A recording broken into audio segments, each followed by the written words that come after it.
hoy toca continuar o terminar el capítulo 14. El pastor Giorgio, tengo entendido que la semana, hace 15 días, pues estuvo, ¿cómo se llama? Desde, hasta el capítulo 12, hasta el versículo 12, y yo tengo ahora que leer el 13 en adelante. Recordemos que Pablo en Romanos aquí entra, en estos capítulos entra a un enfoque ya casuístico, un enfoque ya de tratar problemas concretos, ¿no? De prácticos, que enfrenta la iglesia y que no podemos pensar que eran solamente propios de los creyentes romanos, sino que todos en todas las edades, muchas veces padecemos como iglesia las mismas cosas o tenemos los mismos riesgos.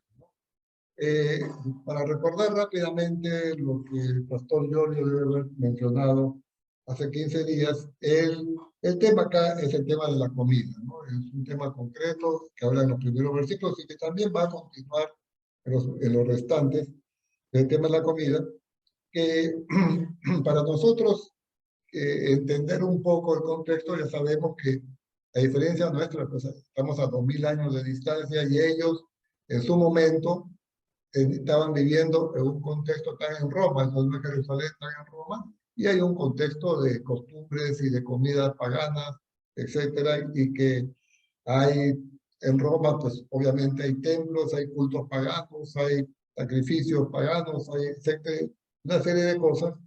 Y además de eso, habían también en Roma, no todos, pero había creyentes judíos, que también obviamente tienen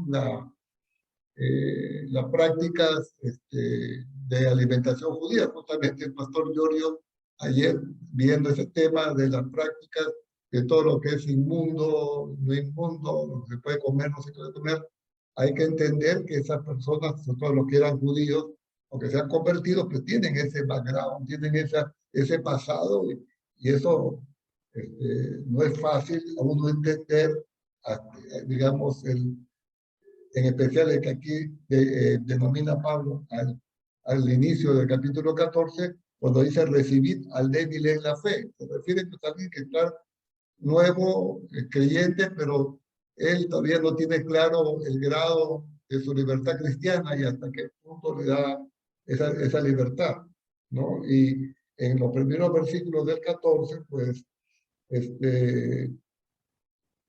habla pues de que seamos libres de comer lo que consideremos que es válido comer, que es lícito comer, ¿no? Y aquí planteaba en en los primeros versículos que hay que, como creyentes, hay que evitar ese menosprecio, y menosprecio no solamente del que se siente más espiritual que el otro, sino también viceversa, porque también el que se siente, el que es objetivamente menos espiritual, puede pensar que lo que está comiendo el otro, pues está violando la norma, está siendo un mal ejemplo, está pecando, y obviamente pues también puede menospreciar tanto uno al otro, mutuamente se pueden menospreciar, ¿no?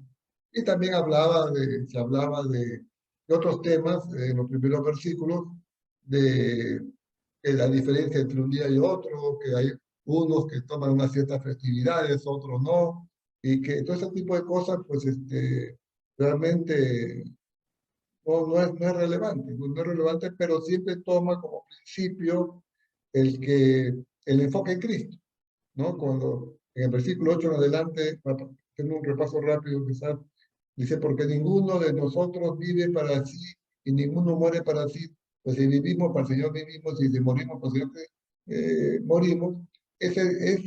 Es aquel punto que insiste continuamente el pastor Giorgio del enfoque en Cristo, ¿no? Nosotros podemos tener, y es verdad, como seres humanos, a pesar que somos creyentes, discrepancias en temas como la comida, puede ser discrepancias en temas políticos, puede ser discrepancias en prácticas en la iglesia, una serie de cosas. Y está bien, y como también discrepancias en doctrina que no es fundamental y válido. Pero en la medida que eso se convierte en un tema fundamental y que te sume, recuerden que también podemos hacer mención que todo este tema de la comida y todas estas disensiones y contenciones que hay sobre la comida, pues tiene que ver mucho con también un tema que ha tratado el pastor Giorgio en Corintios, que es que es la unión y la falta de unión. Y por tanto aquí, en este está justamente, claramente para mí, Pablo está aquí en Romanos, en este capítulo, está justamente velando por la unidad de la iglesia, ¿no? Que no se lleguen a conflictos, que después vienen a disensiones y a división, por un tema que en el fondo es trivial. Sabemos que para uno no es tan trivial que para otro, pero en la medida que todos los creyentes tengan un enfoque en Cristo, como dice él, ¿no? Si vivimos, para el Señor vivimos, entonces, si desde ese punto de vista, pues obviamente permite superar esto. Pero a la medida que perdemos ese enfoque en Cristo, obviamente discutiremos sobre tantas cosas que, que si se limitara a una simple discusión, que después ya que dura lo que dure la conversación y eso ya luego pasa y se supera, pero desgraciadamente las discusiones muchas veces no llevan sino a contienda y disensiones. Y entonces, eso es lo que más o menos venía Pablo hablando, ¿no? Y ahora ya entrando al capítulo 13, perdón, al versículo 13, eh, Pablo concluye, o sea, el versículo 13 es una conclusión realmente de lo que venía diciendo. Así que ya no juzguemos más los unos a los otros, sino más bien decidí no poner tropiezo u ocasión de caer al hermano. Este versículo 13, pues es la conclusión de lo que he venido hablando. He venido hablando, sobre todo específicamente en el versículo 10, cuando dice, pero tú, ¿por qué juzgas a tu hermano? O tú también, ¿por qué menosprecias a tu hermano? Porque todos compareceremos ante el tribunal de Cristo, porque Cristo está vivo yo, dice el Señor, que en ti se doblará toda la rodilla y toda lengua confesará a Dios. Entonces aquí está hablando de evitar juzgar a su hermano, de juzgar a su hermano. Inclusive al principio, en los primeros versículos, el 13 4, él también alude al juzgar, al decir, el que come no menosprecie al que no come y el que no come no juzgue al que come, porque Dios le ha recibido. Y luego pregunta, ¿tú quién eres que juzgas al criado ajeno? Obviamente aquí está aludiendo a qué cosa.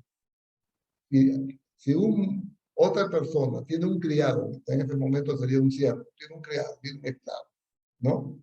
Y se comporta de X manera, ¿tú por qué te tienes que meter a juzgar si él no depende de ti, no tiene nada que ver contigo? Y si lo aplicamos por analogía al caso de creyentes, es ¿por qué tú te metes a criticar o a juzgar a tu hermano en la fe si él es siervo de Cristo? No es tu siervo, es siervo de Cristo, ¿no? Y por último, como es la conclusión de él, y por último, ¿quién es el que va a juzgar? ¿Quién va a llegar al tribunal de Cristo? Pues todo creyente. Entonces, allí pues que cada uno resuelva su situación con Cristo. No sabemos que no es para condenación, creyente, pero lo que está diciendo Pablo acá, el tema de juzgar al hermano, pues no nos corresponde, no nos corresponde. Aquí, como decía entonces en el versículo 14, 13, que comencé, que hoy estoy comenzando realmente a comentar, nos dice que, así que como conclusión de todo esto, ya no nos juzguemos más los unos a los otros, sino más bien decidir no poner tropiezo u ocasión de caer al hermano. Sobre este tema de juzgar, tenemos que tener cuidado también, por supuesto, de que no se trata que estemos impedidos de hacer un juicio moral, ¿no? Que no podamos juzgar la conducta de alguien. Es más, si hubiésemos, si cuando Cristo habló de que no juzguen si no quieren ser juzgados, se refería a que no debemos emitir ningún juicio moral sobre nada ni sobre nadie, pues incluso siendo lógicos y consecuentes, ni siquiera nos podríamos hacer un juicio moral sobre nuestra propia conducta. O sea, no podríamos decir, estamos actuando mal o bien, ¿no? Lo que siempre Cristo ha querido enseñar ahí es que no juzgues desde una posición de superioridad, ¿no? Que tú te sientes superior y cuando tú estás juzgando a alguien, no lo haces con una intención de edificación, ¿no? O de corrección, sino simplemente de tú sentirte y tú demostrar, no es un acto de soberbia, un acto de, de falta de, absoluta de humildad, de sentirte superior y juzgas, ¿no? ¿No? Recordemos, por ejemplo, Cristo le dijo a los fariseos sepulcros blanqueados. O sea, eso no fue ninguna alabanza. Lo está haciendo un juicio moral, cómo son ellos. Por tanto, no que no podamos hacer juicio moral. ¿No? Y es más, tendremos que tomar, por hacer juicios morales, nosotros sabremos lo que debemos hacer y lo que no debemos hacer. Y más bien, nuestra capacidad de enjuiciar moralmente nuestros actos y los de otros va a estar potenciado por el Espíritu Santo que justamente hace que nuestra conciencia humana, que quedó tan debilitada por el pecado, pues es repotenciada y puede cada vez más tener discernimiento y juzgar una conducta. Pues, obviamente, aunque no nos salgamos del tema, pero en otra parte Pablo también nos dirá que el juicio es para edificación, no es para, no busca restaurar, no busca dañar. Un juicio que sea en ese sentido, de hacer daño, pues, pues nada, es muy totalmente alejado de la intención y de la enseñanza de la corrección cristiana, ¿no? Cristiana. Bueno, entonces, siguiendo ahora el versículo 14, dice, yo sé y confío en el Señor que nada es inmundo en sí mismo, mas para el que piensa que algo es inmundo, para él lo es. Este versículo, que parece claro, es claro, pero tiene, yo quisiera poner de relieve esta frase que dice, nada es inmundo en sí mismo, ¿no?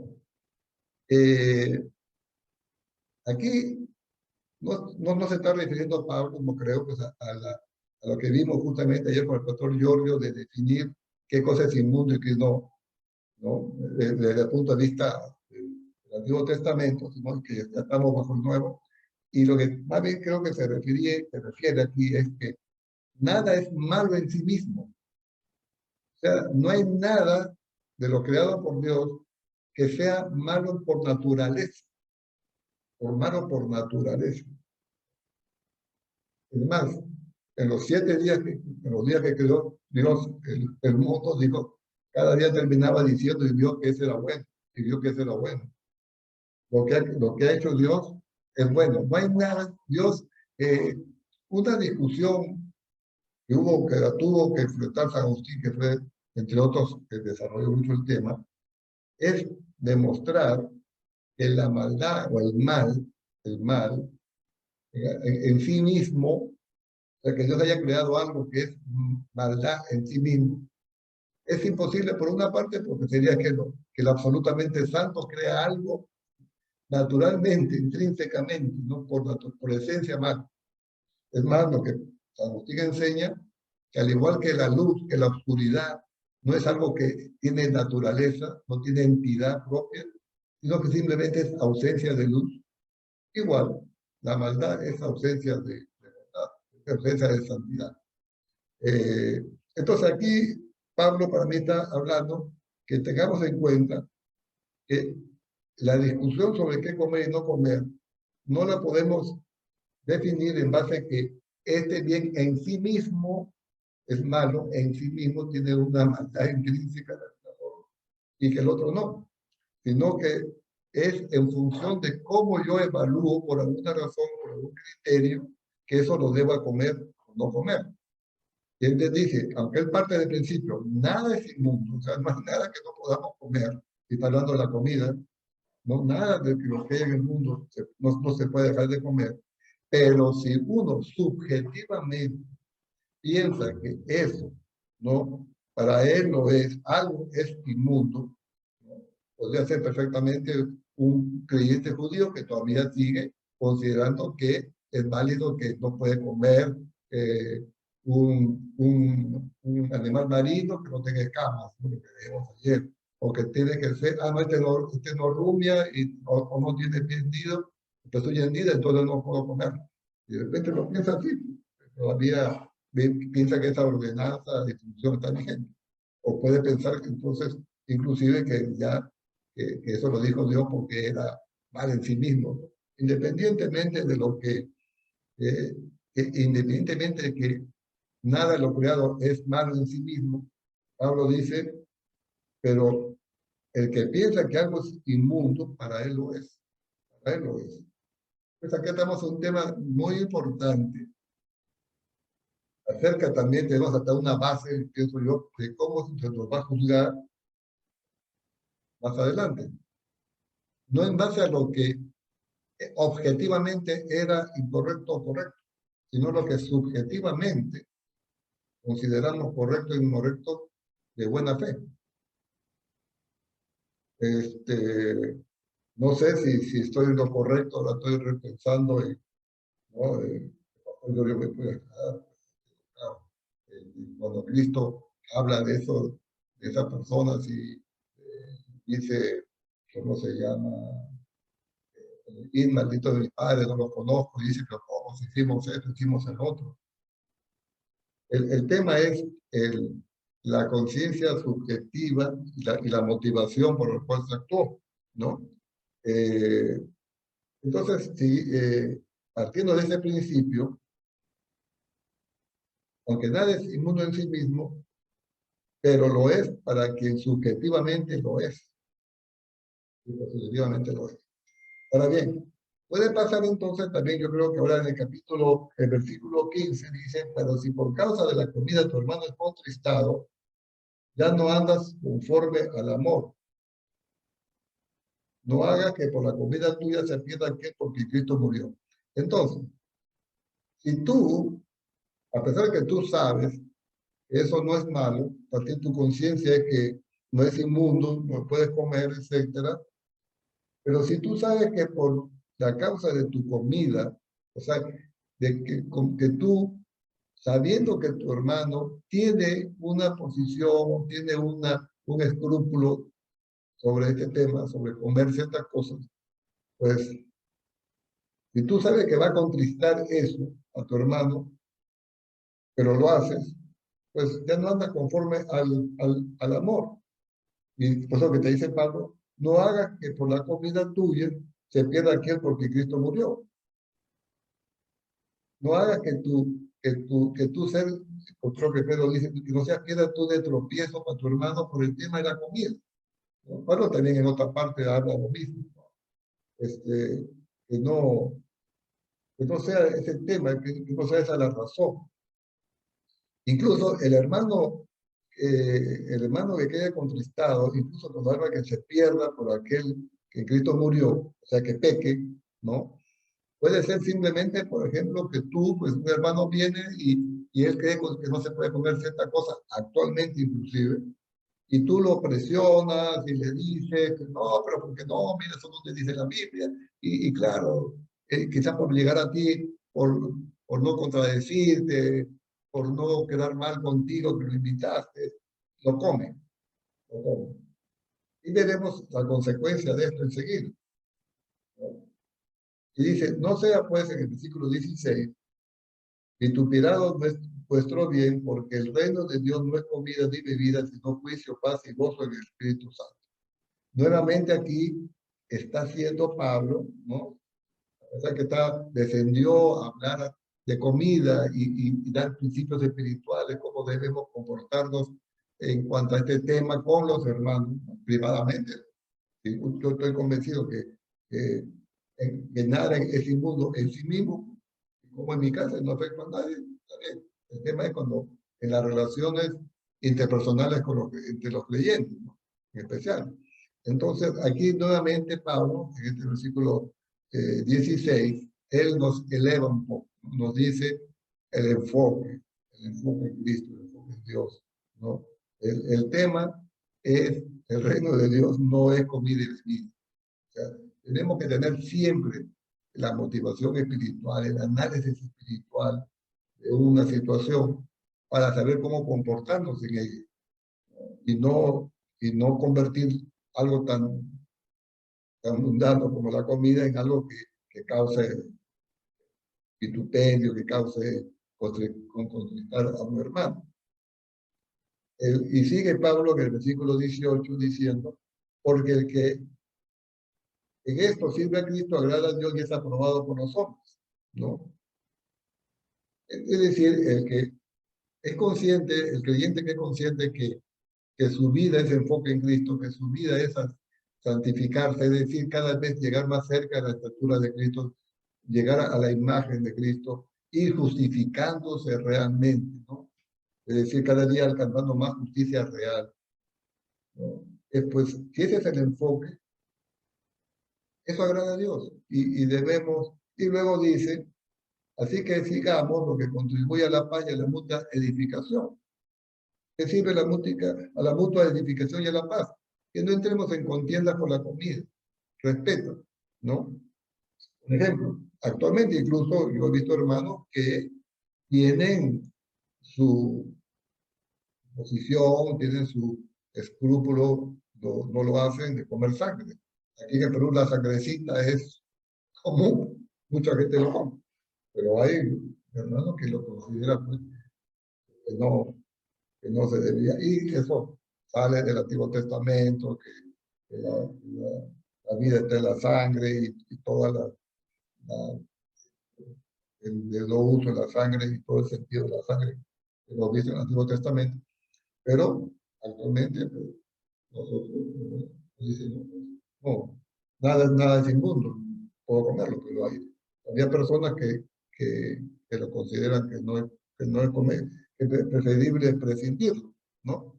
Pero entonces, si es así, pues no destruya la obra de Dios por causa de la comida, ¿no?